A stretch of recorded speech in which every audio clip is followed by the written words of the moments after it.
प्रारंभिक परीक्षा में आपकी इंफॉर्मेशन की तैयारी होती है और इंफॉर्मेशन को कितनी मात्रा में आप याद रख सकते हैं, कितनी अच्छी तरह से उसे आप प्रोड्यूस कर सकते हैं और कितना फास्ट काम कर सकते हैं। मुख्य परीक्षा होती है, मुख्य परीक्षा में आपके कुछ ज्ञान की और कितना विश्लेषण कर सकते हैं, अपनी भाषा को किस रूप में पिरो सकते हैं। जब आपके पास में ये दो चीज़ों का परीक्षण हो गया, टेस्ट हो गया, तो अब इसके लिए कोई तीसरे टेस्ट की ज़रूरत है ही नहीं। तीसरे टेस्ट में यह भी हो सकता है कि आप में सारे गुण हों, आप बहुत अच्छे स्कॉलर हों, बहुत अच्छे एकेडमिशियन हों, आप बहुत ही अच्छी चीज़ों को याद रख सकते हैं, इन्फॉर्मेशन आपके पास में उंगलियों पर है, नाचती है, थिरकती है आपके पास में सारी की सारी इन्फॉर्मेशन की दशाएँ, लेकिन आपके पास वो व्यक्तित्व ही नहीं है जिसके सहारे आप एडमिनिस्ट्रेशन कर पाइए। तो क्या आपको लिया जाएगा? और जहाँ भी ऐसे विद्यार्थी आते हैं जिनके पास में एटीट्यूड का प्रॉब्लम होता है, पर्सनैलिटी का प्रॉब्लम होता है, तो आपका सारा काम किया कराया हुआ बिल्कुल पानी में फिर जाता है, उसका कोई महत्व नहीं रहता है। इंटरव्यू पूरी तरह से आपके पर्सनैलिटी का विश्लेषण है, पूरी तरह से आपके पर्सनैलिटी का टेस्ट है, इसीलिए इसका नाम भी दिया था पर्सनैलिटी टेस्ट है। हाँ, ये अलग बात है कि आधे घंटे में पर्सनैलिटी टेस्ट नहीं होता है, लेकिन तब भी आपको नहीं आता है तब भी आप कैसे व्यवहार करते हैं, आप समस्या में हैं तो कैसे निकलते हैं, आपको इस प्रश्न का उत्तर नहीं आता है तो आपने उसको कैसे जवाब दिया, अगर बोर्ड में से किसी ने आपके ऊपर में कोई फप्ती कसी तब आप कैसे रिस्पॉन्ड करते हैं। ये पूरी तरह से उस स्थान पर प्रेजेंस ऑफ माइंड की आवश्यकता पड़ती है। आपको कुछ भी नहीं आए, कोई भी आपने उत्तर सही नहीं दिया है, एक प्रश्न का भी उत्तर आप नहीं दे पाए हैं, लेकिन इसे कैसे मैनेज करते हैं, यही इंटरव्यू है।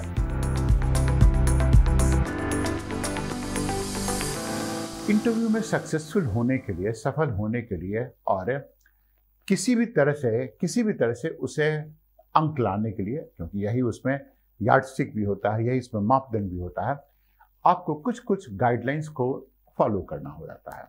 जैसे सबसे पहला गाइडलाइन हो जाता है कि अपने एटीट्यूड को बिल्कुल ठीक कर दीजिए। इंटरव्यू में जाने के पहले पहला इंप्रेशन जब आप देते हैं, उसके जाने के पहले अपने एटीट्यूड को ठीक कर दीजिए।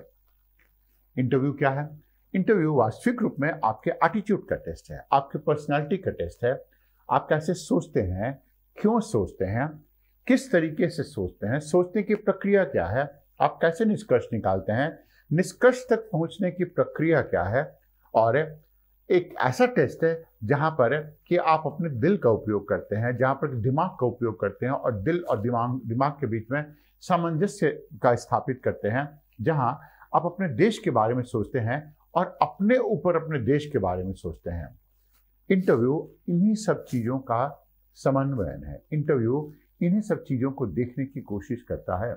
तो इंटरव्यू जो होता है वो स्टूडेंट होता है और वो इंटरव्यू में जाने के पहले कुछ चीज़ों को तो जरूरी समझ ले, क्योंकि इसके बिना उसका कुछ भी नहीं हो सकता है। उस दिन के लिए हो सकता है इंटरव्यू उस दिन के जो विद्यार्थी है उस दिन जाने के पहले खूब पूजा पाठ करके गया हो, लेकिन उस दिन के लिए उन्हें पूजा पाठ करने की कोई ज़रूरत नहीं है। उनके लिए उस दिन उसी जगह पर वहाँ पर ही कौन है? तो जो इंटरव्यू बोर्ड के मालिक हैं, जो चेयरमैन हैं और पांचों लोग बैठे हुए हैं, वही उनके ईश्वर हैं, वही उनके ब्रह्मा हैं, वही उनके विष्णु हैं, वही उनके महेश हैं, वही उनके सरस्वती भी हैं, दुर्गा भी हैं, काली भी हैं, गुरु नानक भी हैं, क्राइस्ट भी हैं और क्या क्या नहीं है उस स्थान पर उनके लिए। दूसरी बात कि स्टूडेंट्स जो होते हैं उस स्थान पर पूरी तरह से बोर्ड की मर्जी पर होते हैं। बोर्ड का कुछ हो सकता है, मन भी करे, कुछ बेतुका भी मन करे, कुछ नहीं कर सकते। बोर्ड जो चाहे वो कर सकता है। तीसरी बात चली आती है कि जो इंटरव्यू बोर्ड का अर्थ होता है, जो आशय होता है इंटरव्यू बोर्ड का उद्देश्य क्या है, वह है आपको सेलेक्ट करना, आपको रिजेक्ट करने का नहीं होता है। और उनका जॉब क्या होता है कि सबसे अच्छे कैंडिडेट को सिलेक्ट करने का होता है। चौथी बात चली आती है कि इंटरव्यू बोर्ड के जो मेंबर होते हैं बहुत ही ज्ञानी होते हैं, अनुभव वाले होते हैं, और अगर हो सकता है कि आपकी सर्विस से हों, ताकि आईएएस से हों, आईपीएस से हों, आईआरएस से हों, तो आपकी तरह के कितने स्टूडेंट्स को वो देख चुके होंगे, कितने अधिक स्टूडेंट्स को देख चुके होंगे। तो आपसे बहुत स्मार्ट भी हैं, आप उनको बेवकूफ़ बनाने की कोशिश करेंगे तो उसके पहले जानते हैं कि वो आप क्या सोच रहे हैं और किस तरह से उनको बेवकूफ़ बनाने की बात भी कर रहे हैं। उन्हें पता है कि आप क्यों वैसा व्यवहार कर रहे हैं और व्यवहार करने के पीछे में कारण क्या है, उसके पीछे में उद्देश्य क्या है। उन्होंने आपकी तरफ बहुत सारे बच्चे देखे हैं, बहुत सारे नटखट बच्चे देखे हैं और बहुत सारे ऐसे भी बच्चे देखे हैं जो उनको बेवकूफ़ बनाने की कोशिश करते हैं। आपके एक एक मूव के बारे में उनका अंदाजा होता है। जो जो आप काम करने जाएंगे वो पहले कर चुके हैं, जो जो काम आप सोच सकते हैं। तो इन बातों को ध्यान में रखकर सबसे पहले आप इंटरव्यू में जाते हैं, पहला इंप्रेशन आप देते हैं। पहला इंप्रेशन आप कैसे देते हैं कि किसी भी इंटरव्यू में जो इंटरव्यूअर होते हैं वो जो ओपिनियन बनाते हैं आपके बारे में, जो नज़रिया बनाते हैं, वह पहले कुछ कुछ मिनट में बनाते हैं और अन्य जो समय होता है उसमें उस ओपिनियन को क्या करते हैं, रेनफोर्स करने की कोशिश करते हैं। रेनफोर्स मतलब कि उसी को एस्टैब्लिश करने की कोशिश करते हैं कि अच्छा इसके बारे में यह ओपिनियन बना है, ये लड़का इसी रूप में है या नहीं है। ये इसलिए होता है ऐसा क्योंकि फर्स्ट इंप्रेशन बहुत ही इंपॉर्टेंट इंप्रेशन होता है और पहला ही इंप्रेशन आपकी केमिस्ट्री को डेवलप करता है बोर्ड के साथ में। अब आपकी केमिस्ट्री डेवलप नहीं कर पाई, आपका चेयरमैन है, चेयरमैन के साथ में आपके 36 के आंकड़े बन गए किसी कारण से और ऐसा लगा चेयरमैन को कि नहीं इसकी शक्ल ही हमें पसंद नहीं, तब तो आप कुछ भी नहीं कर सकते हैं।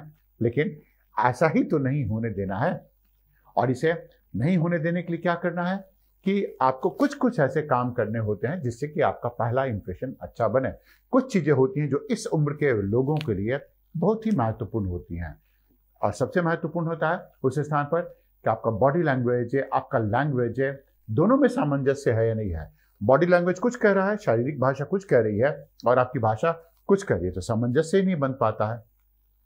और जब सामंजस्य नहीं बन पाता है तो बोर्ड जानता है कि ये लड़का हमें कहीं ना कहीं पर किसी न किसी रूप में ब्लफ करने की कोशिश कर रहा है। इंप्रेशन आपका कैसे बनता है कि आप रूम में कैसे जाते हैं। अब जाने का मतलब कि आप गए उस स्थान पर, आपने दरवाजा जोर से बंद कर दिया या दरवाजा को आपने खुला छोड़ दिया या जल्दी से आप चले गए किसी रूप में। अगर किसी की नज़र पड़ी और उसने देखा कि ये तो बहुत केयरलेस है तो अच्छी बात नहीं होती है। दूसरा, दरवाजे से लेकर और जब तक आप उनकी टेबल तक पहुंचते हैं तो चलना पड़ता है, करीब 5-6 कदम चलना पड़ता है। 5-6 कदम का मतलब हो गया 15-20 फीट भी चलना पड़ सकता है क्योंकि ऐसा रूम रहता है। और जब आप इंटरव्यू के रूम की तरफ में जाते हैं तो यूपीसी का जो गलियारा है उसमें अच्छा खासा लंबा वॉक करना पड़ता है और वो सच में बहुत ही अकेलापन भरा होता है। तो आप चलते कैसे हैं यह महत्वपूर्ण हो जाता है उस स्थान पर। फिर आपका जो बॉडी लैंग्वेज वो अप्रोप्रिएट है या नहीं है, उस स्थान के लिए है या नहीं है। और क्या आप बॉडी लैंग्वेज से, आपके बॉडी लैंग्वेज से संस्कार झलकते हैं, क्या आपके बॉडी लैंग्वेज से आपके मूल्य झलकते हैं। अगर नहीं झलकते हैं तो पहला इंप्रेशन बनेगा वो बुरा ही बनेगा। फिर आपने कपड़े कैसे पहने हैं, कपड़े सोबर हैं या नहीं है। अब कभी कभी किसी ने बता दिया कि इंटरव्यू बोर्ड में जाना चाहिए तो बिल्कुल कोट सूट टाई पहन कर जाना चाहिए, भरी गर्मी है, मान लेते हैं अगर गर्मी के समय में इंटरव्यू होता है और उस स्थान पर जाते हैं और आपको गर्मी लग रही है, आप पसीने से लथपथ हैं, ये कौन सी होशियारी की बात है। वहां आपका कपड़ा कितना ही इंप्रेशन छोड़ पाएगा, नहीं छोड़ पाता है। फिर आप कैसे कुर्सी पर बैठते हैं, कुर्सी पर बैठने का आपका स्वरूप क्या है, अपराइट है, आप रिलैक्स है, अब आप ऐसे ही बैठ सकते हैं, इस रूप में ही बैठ सकते हैं, बैठते भी हैं लोग, ठीक है, और बिल्कुल आगे झुक कर भी बिल्कुल रिलैक्स फॉर्म में, बिल्कुल आपको ऐसा रहना सावधान कि आप तुरंत उठ खड़े होइए, मतलब चौकन्ना रहना है। आप इंटरव्यू के साथ में आई कांटेक्ट कैसा बनाते हैं, उनके कैसे देखते हैं उन्हें, और जब वो क्वेश्चन पूछ रहे होते हैं, और यह दिमाग में नहीं रखना है कि आपको आई कांटेक्ट बनाना है, ऐसा आवश्यक नहीं है। फिर आपकी भाषा कैसी है, भाषा का टोन कैसा है, टेनर कैसा है। जाहिर है आप बहुत ही अगर मधुर भाषी हैं, मधुर भाषी होना पड़ेगा, आपको सीखना पड़ेगा, और यह मधुर भाषी कोई एक दिन में नहीं सीख पाता है, इसे सीखने में समय लगता है। तो यह अक्वायर करना पड़ता है, यह ऐसा ट्रेट है जिसे अर्जित करना पड़ता है, और अर्जित करने के लिए आपको अभ्यास करना पड़ेगा, समझना पड़ेगा कि यही महत्वपूर्ण है। आपकी भाषा आप बहुत जोर से भी नहीं बोले, बहुत धीमी गति से भी नहीं बोले। फिर आप जितने भी ओपिनियन सुनते हैं उनके मुख से, वह उस ओपिनियन को आप कितना रिस्पेक्ट करते हैं, उसे कितना डिफर करते हैं, और डिफर भी करते हैं तो कैसे करते हैं। तो इन बातों को ध्यान में रखकर आप ऐसे समझिए कि आपको बोर्ड के सामने एरोगेंट नहीं होना है, उनके साथ आर्गुमेंट नहीं करना है, उनको बेवकूफ बनाने की कोशिश नहीं करनी है, उनके साथ मुंह भी नहीं फुलाना है, रिएक्ट भी नहीं करना है, नेगेटिव भी नहीं होना है। और ऐसा नहीं कि उनके साथ में एक अवर्शन कर लीजिए कि नहीं अब ये बोर्ड हमें पसंद ही नहीं है, ये बोर्ड ही बिल्कुल बुरा है। जैसे आप पाएंगे ऐसे बहुत से बच्चे होते हैं, अरे वो वहाँ का तो बोर्ड ही बिल्कुल बुरा था और वो तो कुछ वैसे भी नहीं करते, हमें लेते ही नहीं। तो पहली बात चली आती है। तो इसके सहारे आप क्या करते हैं, अपना पहला इंप्रेशन बनाने की कोशिश करते हैं। दूसरा, अब आपका इंटरव्यू शुरू हो गया। जब इंटरव्यू शुरू होगा तो इस स्थान पर क्या है, आपसे प्रश्न पूछा जाएगा, आपको प्रश्न का उत्तर देना है और यही प्रश्न और उत्तर के सहारे वह आकलन कर पाते हैं। तो इसके लिए दूसरा सबसे महत्वपूर्ण होता है कि आप प्रश्नों को समझ पाइए। और जब हम लोग बात करते हैं कि समझ पाइए तो मतलब कॉम्प्रहेंशन के बारे में बात करते हैं। तो हर एक क्वेश्चन को, हर एक प्रश्न को समझना पड़ता है और शुरू से लेकर अंत तक समझना पड़ता है। ऐसा भी हमने देखा है कुछ कुछ विद्यार्थियों को कि आधा प्रश्न उन्होंने सुना, तुरंत अपना ओपिनियन बना लिया, पूरा प्रश्न तक गए ही नहीं। तो ऐसा इसलिए होता है कि पूरी तैयारी के दौरान उन्होंने कभी भी उन्होंने प्रश्नों को पूरा सुना नहीं। कभी भी आप हर एक की बात को बीच में ही काट देते हैं। आपने देखा होगा, आपने थोड़े दिनों पहले की इंटरव्यू देखा होगा जहां पर प्रधानमंत्री इंटरव्यू दे रहे थे कुछ सिने सितारों को। उनमें से एक व्यक्ति थे जिन्होंने अपनी पत्नी से बहुत कम उम्र की शादी की है, वो बार बार प्रधानमंत्री की बात को काटते रहते हैं। क्यों? आदतन। ऐसा नहीं था कि वो डिसरेस्पेक्ट कर रहे थे, लेकिन आदतन। और यह बदतमीजी की एक विशेषता होती है। तो जब आप अच्छे लिसनर बनेंगे तो आपके दो उद्देश्य पूरे होंगे उस स्थान पर। पहला, आप बहुत अच्छी तरह से सुन पा रहे हैं और फिर दूसरा कि आप क्वेश्चन को समझ पाएंगे। ठीक, अब ये अंडरस्टैंडिंग जब होगी आपकी तो आप क्वेश्चन का आंसर अच्छी तरह से कर पाएंगे और जब अच्छी तरह से उन क्वेश्चन का आंसर कर पाएंगे तो जाहिर है उससे संबंधित कोई बात आएगी तो वह आपको मदद करेगी। तो लिसनिंग प्रोसेस में आपके एक्सप्रेशन बहुत मैटर करते हैं, मतलब कि आपकी अभिव्यक्ति जो होती है वो बहुत ही मायने रखता है इस स्थान पर कि आप कितना इंटरेस्ट ले रहे हैं, कितना नहीं ले रहे हैं। तीसरी बात आती है कि आप कैसे उनके साथ में कम्युनिकेट करते हैं। जैसे जो कम्युनिकेट करने का काम करता है वो क्या करता है कि वो कम्युनिकेशन के सहारे बहुत सी बातों का, बहुत सी समस्या का समाधान कर देता है। सब्जेक्ट मैटर तो बाद में मैटर करेगा, सबसे पहले तो कम्युनिकेशन मैटर करता है। और कम्युनिकेशन में शब्दों का चयन, दूसरा इसका टोन, इसकी टोनालिटी। अब ये लिखने वाले तो है नहीं भाग है कि इस स्थान पर कभी आपने बोल्ड कर दिया, कभी आपने इटलिक कर दिया, कभी आपने अंडरलाइन कर दिया।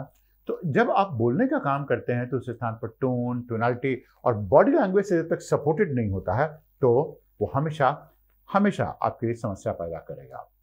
अब जैसे इसके संदर्भ में कुछ कुछ बातों को आप समझ लीजिए।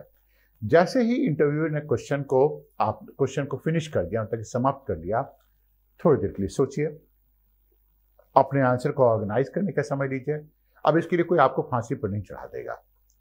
मान लेते हैं आपको लगता है कि आप आंसर नहीं दे पाएंगे, तो आपके सामने में एक गिलास पानी भी होता है। अब आप क्या कर सकते हैं कि यह बताने के लिए आपको सोचने का मौका मिल जाए, थोड़ा पानी पी लीजिए और पूरा भी पानी पी जाएंगे तब भी आपके पास में समस्या नहीं होगी। क्यों? क्योंकि आधे घंटे का इंटरव्यू हो तो उसके बाद भी आप बाथरूम जा सकते हैं। तो आप अपने समय ले सकते हैं इस पूरे के पूरे क्वेश्चन के आंसर को ऑर्गेनाइज करने के लिए। अपने शब्दों को देखिए कि कहाँ कहाँ पर आपकी आदतन, कहाँ आप गलतियां कर सकते हैं और उसे हटाने के लिए। फिर अगर जो प्रश्न हो वह टेक्निकल है, टेक्निकल नेचर के होते हैं, तो उस जगह पर आप टेक्निकल वर्ड्स का भी यूज कर सकते हैं इनके क्वेश्चन को आंसर करने के लिए। और आप मतलब ये कर सकते हैं और ऐसा आवश्यक नहीं कि ऐसा कीजिए ही कीजिए, क्योंकि अगर टेक्निकल शब्दों का उपयोग करेंगे उन्हें समझ में नहीं आता, आपसे फिर से पूछ सकते हैं। मान लीजिए आपने नहीं किया तो आपका आंसर एक्सपांडेड होगा, बिल्कुल फैला हुआ रहेगा। फिर हर एक क्वेश्चन का जो आंसर है वो एक ऐसा नहीं हो सकता। मान लेते हैं अगर ऐसा हुआ कि जिस क्वेश्चन के आंसर में आपको बिल्कुल साबुत रहना, आंखें खुली होनी चाहिए, आपको खुश दिखाना है कि हाँ ऐसा है, आपकी तारीफ हुई या देश की बात आई, तो आपको कुछ अपने बॉडी लैंग्वेज में चेंज तो करना पड़ेगा। चेंज जबरदस्ती नहीं करना पड़ेगा, चेंज आपको सीखना पड़ेगा। ऐसा हो सकता है कि आपका बॉडी लैंग्वेज आपके पूरे के पूरे टोन, टोनालिटी और लैंग्वेज से किसी तरह से मैच नहीं कर पा रहा है, तो यह जानना पड़ेगा। और आपको क्वेश्चन को फॉलो करना पड़ेगा और डेविएट भी नहीं होना पड़ेगा कि उन्होंने पूछा कुछ और आपने कुछ और भी दिया। अब जैसे मान लीजिए उन्होंने पूछा कि आप एक टर्म को डिफाइन कीजिए, तो आप सिर्फ काम कीजिए, आपने उस टर्म को, पद को डिफाइन करने तक ही छोड़िए। अगर उसी तरह से मान लीजिए आपसे पूछा गया एन्यूमरेट करने के लिए, तो आपको पॉइंट में इसका आंसर देना है। अगर आपसे पूछा गया डिस्कस करने का, तो उनके साथ में डिस्कशन में आना है। और अगर ऐसे कहा था कि आप इसके ऊपर डिटेल में बात बताइए, तब क्या करना पड़ेगा कि जाहिर है डिटेल में बात करनी पड़ेगी। कभी कभी ऐसा पूछ सकते हैं इंटरव्यू के बोर्ड में आपसे कि कहेंगे कि आप खड़े हो जाइए और एक्सप्लेन कीजिए जैसे कि हम लोग आपके स्टूडेंट हैं। तो आपको ऐसा भी काम करना पड़ सकता है, तो इसके लिए भी आपको तैयार रहना पड़ेगा। फिर चौथी बात आती है, क्वेश्चन को समझिए, प्रश्न को समझिए। जैसे अगर आपसे क्वेश्चन पूछा गया है और आपको अच्छी तरह से समझ नहीं आ पाया, तो यह अच्छा है कि आप इंटरव्यूअर से एक बार फिर से पूछ लीजिए, पोलाइटली पूछिए, हाथ जोड़कर पूछ लीजिए, हाथ जोड़कर पूछ लीजिए कि हमें इसका मतलब समझ में नहीं आया है, आप एक बार क्या रिपीट कर सकते हैं। हो सकता है आपको झिड़कते हैं, तो इसीलिए हो सकता है उन्होंने क्वेश्चन भी पूछा हो, तो क्या हुआ, आपसे बड़े हैं, आपसे बेहतर हैं, आपका इंटरव्यू लेने के लिए, आपको सेलेक्ट करने के लिए बैठे हैं। अगर 2-4 बार झिड़क भी दिया तब भी आपकी इज्जत थोड़ी चली जाती है। ऐसा नहीं कि इसको अपने बिल्कुल ईगो पे ले लीजिए कि अब तो यहाँ से जाने के बाद में सीधे समुद्र में कूदकर जान ही दे देंगे, ऐसा भी नहीं करना है। उसी तरह से आप लेंगे, आप समझ लेंगे कि यहाँ पर जो क्वेश्चन पूछा गया है उस क्वेश्चन का बिल्कुल जवाब आपको मालूम नहीं चल पा रहा है, तो आप सोचिए कि हमने ऐसे क्वेश्चन को समझा है, क्या मेरा समझना सही है। ठीक, इस पूरे बात को ले सकते हैं। तो ये हमेशा है कि इस पूरे पहलू को गलत नहीं दीजिए आंसर। पांचवी बात चली आती है, डिस्कस कीजिए, आर्ग्यू कभी मत कीजिए। अब आप समझिए, डिबेट अलग होता है, डिस्कशन अलग होता है, कन्वर्सेशन अलग होता है, गॉसिप अलग होता है और डायलॉग अलग होता है। डायलॉग मतलब कि अगर मान लीजिए प्रधानमंत्री जाएंगे और उन्होंने एक बहुत बड़े मंच के ऊपर में भाषण दिया, जैसे कि मान लीजिए ORF के मंच पर उन्होंने भाषण दिया, तो वो क्या करते हैं, डायलॉग, जैसे रायसीना डायलॉग वो ORF ऑब्जर्वर रिसर्च फाउंडेशन करता है। डिबेट आप उनसे नहीं कर सकते, अपने से बड़ों से कभी भी डिबेट नहीं करना चाहिए, बदतमीजी की निशानी है और आप बदतमीज बनकर कुछ भी नहीं कर सकते हैं। उनका तो खैर कुछ भी नहीं बिगाड़ सकते, और जहां भी आप बदतमीजी करेंगे उनके साथ आपका संबंध ही खराब होगा। हो सकता है आपका ईगो सेटिस्फाई हो जाए, ईगो आपका सही हो जाए, लेकिन संबंध खराब हो जाए। डिस्कशन कर सकते हैं, कन्वर्सेशन तो करना नहीं है, वो कन्वर्सेशन करने के लिए उन्हें बुलाया ही नहीं है, और गप तो मारना ही नहीं है कि अब आप उस स्थान पर बताने लगे कि आपने क्या क्या किया है, क्या नहीं किया है। तो ये इस पूरे पहलू को आपको ध्यान में रखना है। इसके बाद आपको हम्बल रहना, अपने आप को शॉर्टकमिंग्स को जानना होगा। मान लेते हैं आप में कुछ कमियां हैं, तो उन्हें एक्सेप्ट करना पड़ेगा कि आपको ये कमियां एक्सेप्ट कर लें और जान जाए। कमियां एक्सेप्ट क्यों? कभी हो सकता है बोर्ड आपको इंडिकेशन दे कि अच्छा देखिए, हमने आपने प्रश्न ऐसा पूछा है और आप ऐसी बात कर रहे हैं, ठीक, आप इसका उत्तर दूसरा दे रहे हैं, तो आप जानते हैं कि हाँ, हमें समझने में दिक्कत हुई। बोर्ड आपको क्या करता है, कभी कभी आपको इंडिकेशन देता है कि आपकी दिशा, सोचने की, समझने की या कुछ चीज करने की आपकी दिशा ठीक नहीं है। और सबसे बड़ी बात है, बोर्ड सही है, बोर्ड जो भी कुछ कहे वो सही है। क्यों? क्योंकि उस दिन वह ऐसी स्थिति में रहते हैं कि आपके पूरे भविष्य को संवार सके। अगर बोर्ड ने आपसे कोई क्वेश्चन पूछा और बता दिया कि यह देखिए आप गलत बोल रहे हैं, आपको लगता नहीं कि आप गलत बोल रहे हैं, उन्होंने मान लीजिए ऐसा कहा, तो आप सोचिए कि सर हमें समझ में नहीं आ पा रहा है कि हम कहाँ गलत कर रहे हैं, लेकिन अगर हमें मालूम चल सके तो हम इसे सुधारने का भी कोशिश कर सकते हैं और ये मेरे लिए सीख भी हो जाएगी। सामान्यतः विद्यार्थी समझते कि उन्होंने जब उत्तर दे दिया तो वह बिल्कुल ब्रह्मा की लकीर हो गई, इसको इधर उधर किया ही नहीं जा सकता है, जबकि होना चाहिए ठीक उल्टा। उल्टा क्या होना चाहिए कि अगर आपने उत्तर दिया है और बोर्ड कह रहा है कि देखिए आपका उत्तर सही नहीं है, तो ऐसा होना चाहिए कि आप समझ लीजिए कि हाँ, आप फ्लेक्सिबल हो सकें। और जब तक आप फ्लेक्सिबल नहीं होंगे तब तक आप में विद्वता नहीं झलकेगी, क्योंकि विद्वान व्यक्ति का सबसे बड़ा लक्षण होता है कि आप समझते हैं चीज़ों को और अपनी गलतियों को मानते हैं। तभी तो कहा था नॉलेज स्पीक्स, विजडम लिसन्स। फिर आपको बहुत ही पोलाइट होना उस स्थान पर, ईगो नहीं दिखाना उस बात में, और हो सकता है आपके पास में आत्मसम्मान हो, आत्मसम्मान को कभी कभी ठेस पहुंचाने की भी कोशिश करें, लेकिन आत्मसम्मान और ईगो के बीच का अंतर आपको समझना पड़ेगा। आत्मसम्मान हो पाता है कि कि आप खुद हमेशा हर समय डेवलप कीजिए, अपने ऊपर में डेवलपमेंट कीजिए। ईगो होता है कि आप दूसरे को नीचा दिखाने की कोशिश कीजिए, और जहां ही आपके पास में यह मनोवृत्ति है, आप वहां भी कहें कि नहीं, अहम ब्रह्मास्मि, हम ही सही हैं, आप लोग तो गलत हैं ही हैं। तो आपको नम्र होना पड़ेगा, पोलाइट होना पड़ेगा। किसी भी तरह की सिचुएशन हो उसमें आपको नम्र होना ही होना है। क्यों? क्योंकि सबसे जो बौद्धिक व्यक्ति होता है और बुद्धिजीवी व्यक्ति होता है, उसकी सबसे बड़ी यही विशेषता होती है, वो नम्र होता है। वो बुरे लैंग्वेज को यूज नहीं करता है, भाषा का उपयोग नहीं कर सकता है। आपको ओपन माइंडेड होना है कि आप उन सब चीजों को एक्सेप्ट कर पाइए। और आप यह भी समझिए, इंग्लिश में कहावत है, the greatest sign of an intellectual mind is to engage an idea without actually agreeing to it. अगर आप इंटेलेक्चुअल हैं तो किसी भी तरह के विचार को सुनेंगे, हो सकता है आप अग्री नहीं करें, लेकिन उसके ऊपर में सोचेंगे तो सही। आठवीं बात आती है कि आपको हमेशा हर समय पर प्रॉपर एटिकेट और मैनर बताना है। प्रॉपर एटिकेट है क्योंकि यह फॉर्मल प्रोसेस है। प्रॉपर एटिकेट का मतलब यही आता है, अच्छा, ये इसलिए इंपॉर्टेंट हो पाता है कि एटिकेट ही आपके सभ्यता का परिचायक होता है। सभ्यता का मतलब क्या होता है?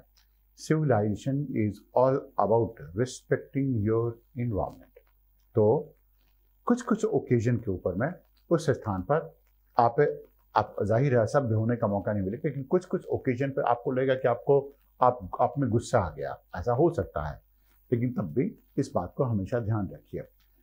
और कभी ऐसा भी हो सकता है कि इंटरव्यू बोर्ड कुछ खा पी रहा हो और उसने आपको ऑफर किया कि आप लीजिए, तो नहीं भी भूख है, कुछ भी नहीं है, तब भी आप ले लीजिए। आपकी तबीयत खराब हो जाएगी तब भी ले लीजिए। मान लीजिए आपकी तबीयत ही खराब हो जाती है और आपका इंटरव्यू में हो जाता है, तो यही ज़्यादा बेहतर है ना। मान लीजिए आपको 5 दिन तक आपको बुखार भी हो गया, लेकिन तब भी आपने बोर्ड को इतना इम्प्रेस कर लिया कि आप क्वालिफाई कर गए। बहुत से लोग हो सकता है चाय या कॉफ़ी नहीं लेते हैं, लेकिन मान लीजिए आपको ऑफर किया गया, तो आप क्या कर सकते हैं? अगर चाय या कॉफ़ी लेने से आपकी तबीयत नहीं खराब होती है तो आप ले सकते हैं। मान लीजिए इसे लेने से आपको 5-10 अंक मिल जाते हैं, तो लोग समझेंगे भी कि हाँ बेहतर है। रिफ्यूज करना भी कर सकते हैं। आप जैसे सिचुएशन देखेंगे आपको उसी स्थान पर काम करना है। फिर आप इस पूरे पहलू का जो अंत है वो थोड़ा सा प्लेजेंट, सोबर और बहुत लास्टिंग नोट पर कीजिए। जैसे कि अंतिम स्टेज पर जो चेयरमैन होता है वह आपके लिए मार्किंग करने का काम कर सकता है और करता भी है वह, और वही मार्किंग देता है, वही अंक भी आपको देता है। जब तक आप अपने लिए रास्ता नहीं बना पाए, जिसको कहते हैं कि unless you have been able to carve a niche for yourself in the interview, तब तक ये कुछ चीजें हो नहीं सकती हैं। तो लास्टिंग नोट पर आप कैसे सोच सकते हैं, कैसे अंत कर सकते हैं? अब जैसे एक काम कर सकते हैं आप कि आप बोर्ड के पास में अपने आप को सबमिट कर सकते हैं। सबमिट कर सकते हैं मतलब कि अपने आप को समर्पण कर दिए कि आप जैसे कहेंगे उस बात को हम लोग मान लेंगे, लेकिन अपनी बात को सही बताते हुए। दूसरी बात आती है इस स्थान पर कि उनको यह महसूस कराइए उस बात को कि आप एक बहुत अच्छे बेटे या बेटी हैं। यह काम कर सकते हैं। अगर मान लीजिए सामान्यतः इस उम्र के जो व्यक्ति होते हैं उनके बेटे बेटियां तो होते ही होते हैं और अच्छे खासे बिगड़ाइल भी होते हैं वहां पर। और अगर आपने बता दिया तो केमिस्ट्री आपके साथ बहुत अच्छी डेवलप कर जाती है। हमेशा एंड कीजिए तो बिल्कुल लाइट नोट पर कुछ स्माइल करके कीजिए। मेरी तरह सीरियस नहीं रहना आप लोगों को। तो अगर आपको लगता है कि आप हार भी गए तब भी आप उस जगह पर आप स्माइल करके कीजिए। इससे क्या होगा कि बोर्ड समझेगा कि आप सीखने के लिए आए हैं और सीख सकते हैं, और ये सब चीजें आप सीख कर वापस जाएंगे, अगली बार में आप फिर से आ पाएंगे। एक और उदाहरण दीजिए कि अगर आपने समझा कि आपका इंटरव्यू बिल्कुल स्पॉइल हो चुका है, तो आपको यह बताना नहीं है बोर्ड को कि आपने स्पॉइल कर दिया है। यह आपको बताना नहीं है और रियलाइज भी नहीं कराना है कि आपने तो बिल्कुल तबाह कर दिया, अपना जिंदगी तबाह कर दी, अपनी अब आपका शादी ब्याह नहीं होगा, आपको जॉब नहीं मिलेगा, आप आगे नहीं बढ़ेंगे। ऐसा नहीं करना है। क्यों? क्योंकि अंतिम नहीं होता है, यह जिंदगी का अंतिम पड़ाव भी नहीं है। फिर कभी भी बोर्ड को इस बात को नहीं महसूस होने दी कि आप बहुत बॉयस्ट्रस हैं, मतलब कि आप इंटरव्यू में आए हैं और कहना ही नहीं है, अपने बारे में आप ब्रैग करने लगे। ब्रैग करने मतलब कि अपने बारे में डींगे हाँकने लगे। तो उनको ऐसा समझिए कि वही आपके भगवान है उस दिन के लिए और आप सीखने के लिए हमेशा तत्पर हैं।